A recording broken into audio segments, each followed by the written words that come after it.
Minggu ini kita akan sambung cerita ataupun konfesi daripada V tentang pengalaman beliau. Dan ini adalah bahagian kedua cerita tersebut.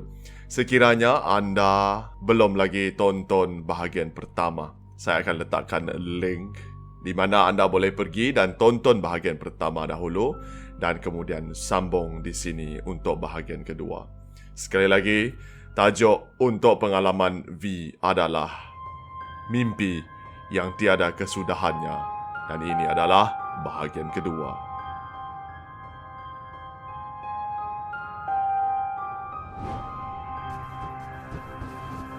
Anda sedang menonton Konfesi Seram, The Supernatural Confessions.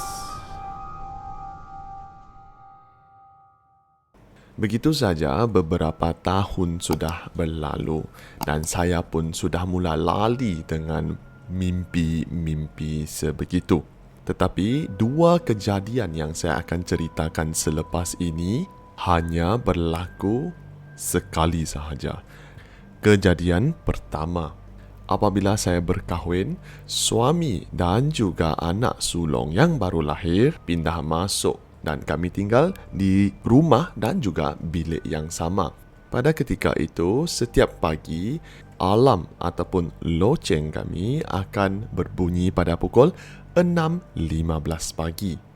Dan pada suatu pagi, ketika loceng kami berbunyi, suami bangun dahulu dan kemudian suami berkata, "Awak rehatlah sebentar lagi. Biar saya mandi dan siapkan diri dahulu sebelum awak bangun. Kerana baru saja mempunyai anak yang pertama, letih dan lesu itu hanya apabila seseorang menjadi ibu saja baru tahu." Lalu saya mengangguk dan memusing badan saya menghadap ke arah dinding untuk sambung tidur. Dan ketika itulah mimpi. Apa yang saya ingat adalah mimpi. Mimpi bermula dengan situasi yang sama, iaitu saya memusing badan menghadap ke arah dinding dan kemudian saya terdengar seolah-olah ada seseorang sedang menyelongkar almari di belakang saya.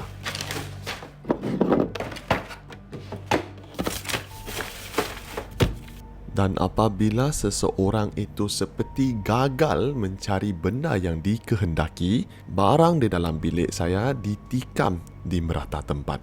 Naluri seorang ibu, cepat-cepat saya bangun dan pergi ke arah anak sulung saya yang ketika itu sedang tidur di atas tilam yang berhampiran dengan katil kami. Dengan nada yang tinggi saya berkata, "Siapa engkau? Keluar! Tunjukkan diri engkau!" Ketika itu saya berasa marah kerana saya bimbangkan keselamatan anak saya. Dan sebaik saja saya berkata begitu, tiba-tiba saya ternampak seolah-olah satu berbola yang diperbuat daripada cahaya muncul di atas almari saya. Dan berbola itu secara perlahan-lahan pusing dan menunjukkan mukanya di mana adalah seorang wanita dengan mata yang terbeliak besar dan mulut yang tenganga seolah-olah dia sedang menjerit. Tetapi tiada bunyi pada ketika itu. Dan kemudian sekali lagi saya bangun terkejut. Nasib baik ketika itu suami yang baru saja mandi masuk dan menenangkan saya. Dan untuk cerita yang terakhir untuk konfesi saya adalah apabila kami sekeluarga pindah ke BTO kami di Bidadari. Dan ketika itu kami sudah mempunyai anak yang kedua. Kami pindah ke BTO yang mempunyai 3 bilik. Walaupun rumah tidak sebesar mana, tetapi adalah cukup untuk kami sekeluarga. Jadi apabila kami baru saja berpindah masuk ke rumah baru, saya mula latih anak-anak saya untuk tidur di bilik yang berasingan daripada kami. Walaupun kami yang suruh mereka adik-beradik tidur bersama di bilik yang berasingan, sebagai ibu bapa kami juga bimbang akan ada apa-apa yang mungkin terjadi ketika kami tidur. Jadi saya dan suami tidur di ruang tamu yang betul-betul di luar bilik anak-anak. Dan baru saja saya terlelap, saya mula mengalami mimpi. Dalam mimpi itu adalah sama seperti apabila kami terlelap di ruang tamu di rumah yang baru. Tiba-tiba saya terdengar pintu utama kami terbuka dengan perlahan-lahan. Saya angkat, lalu cepat-cepat saya suruh suami untuk pergi tutupkan pintu itu. Tetapi dia tidak bergerak dan saya tidak tahu kenapa saya juga tidak dapat bergerak.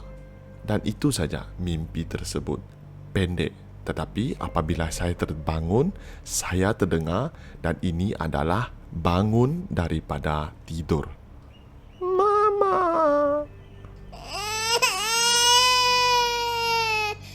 Apabila saya terdengar tangisan anak saya, cepat-cepat saya bangun dan masuk ke dalam bilik anak saya. Yang hairannya apabila kami masuk ke bilik anak-anak, kedua-dua anak saya tidur dengan lena. Malah posisi mereka tidur pun belum lagi berubah. Saya terus pandang ke arah suami saya dan tanya, "Awak juga dengar apa yang saya dengar tadi kan?" Dan suami mengangguk perlahan. Suami kemudian berkata, "Oh, mungkin adalah bunyi daripada rumah jiran." Lalu suami mengajak untuk masuk tidur.